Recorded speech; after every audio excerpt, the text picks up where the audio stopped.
do que falamos quando falamos que formar formadores é diferente de formar professores? Será que é a mesma coisa? Formar formador e formar professor, né? Então, a gente vai ver um pouquinho aqui do que se trata. Vejam, todo esse trabalho que a gente está fazendo e trazendo essa aula, ela tem um critério aqui, uma escolha como formadoras, né? Não foi na primeira semana de aula que a gente fez isso. E isso por quê? Porque a gente não tinha tempo? Não, porque a gente precisa conhecer o grupo, a gente precisa entender o que o grupo pensa, a gente precisa levantar informações de como o grupo vai trabalhando. Então, o cuidado não é no sentido de levar uma proposição dessa com os professores, é em que momento que a gente leva. Isso é uma decisão do formador, né? E como que a gente leva? A gente trouxe isso de onde? Por que que a gente escolheu falar de tematização? Por que que a gente escolheu falar de aprender a ler, lendo, escrever, escrevendo? Porque isso emergiu dos materiais de vocês. Não foi uma coisa que a gente falou, todo mundo diz, então vamos trazer. Então, essas são escolhas fundamentais para a gente pensar nesse lugar de formar professores e formar formadores. A outra questão é isso que a gente traz para vocês depois deste processo, ó, nós estamos em agosto, né?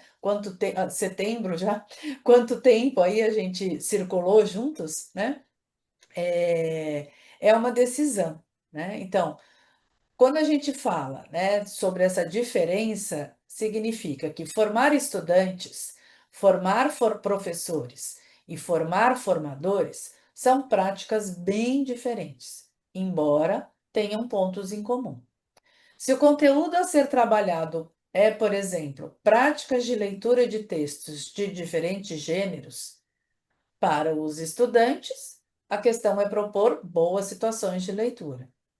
Para os professores, a questão é abordar o que são as boas situações e como propor essas boas situações de leitura na sala de aula. Percebe como tem diferenças, né? Embora o conteúdo é o mesmo, práticas de leitura de textos de diferentes gêneros, para cada sujeito, para cada interlocutor, como a gente diz, né? Para cada sujeito ali da formação, ela tem um foco.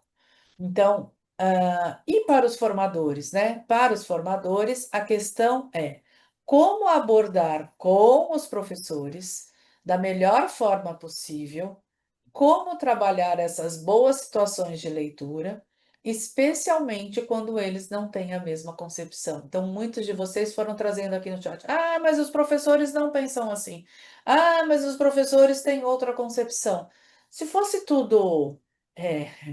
é, todo mundo pensando igual e tal, a formação teria um outro sentido, né? Então, quando a gente pensa num trabalho de formação é, em que você tem essa diversidade de concepções, é um grande desafio, né? A gente lida, nós formadoras aqui no curso, lidamos com esse desafio, essa diversidade. As tutoras com seus grupos lidam com essa diversidade. Vocês lidarão com essa. Não está específico no grupo de vocês, percebam como isso está presente aqui, né?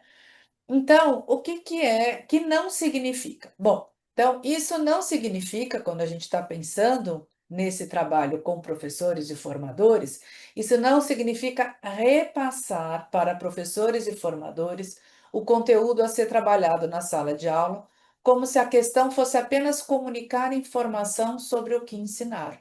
Vocês têm visto isso ao longo das aulas, né? Não é uma ideia de repasse.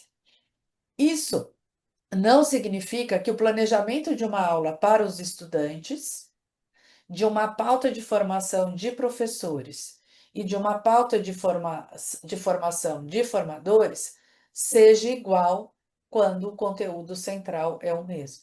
Então, o planejamento, ele envolve um processo, né? Ele envolve uma organização daquele texto, ele envolve uma forma de apresentar pensando nos estudantes.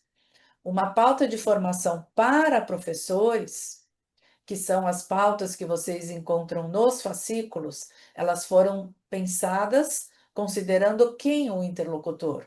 O professor. Então, elas fazem essa relação direta com o professor, né? É diferente de uma pauta de formação que pensa no formador. Eu gosto de dar um exemplo, e aqui eu vou trazer essa questão da tematização. O professor, ele não vai fazer tematização com os alunos, certo? Acho que isso ficou bastante, foi, trabalhado, né? Então, a ideia é, o professor, ele não vai trabalhar uma tematização da prática com os estudantes, ok? Agora, um Só coordenador... se forem estudantes de Ah, pedagogia, só né? se for estudante de pedagogia, tá bom, bem pensado. Mas lá com os estudantes de primeiro e segundo ano, né? Pelo amor, o professor não vai fazer tematização da prática com as crianças, certo? Mas um formador de professor, ele usa essa estratégia para trabalhar com os professores, né? Ele usa a estratégia da tematização da prática para discutir com os professores, por exemplo, leitura de textos informativos. Um formador, ele não só faz uso da tematização, como ele precisa compreender o que é a tematização, né? Por isso que a gente vem discutindo isso nos encontros. Então, é diferente. Agora, um professor, ele pode filmar a sala dele e esse material ser maravilhoso para uma situação de tematização.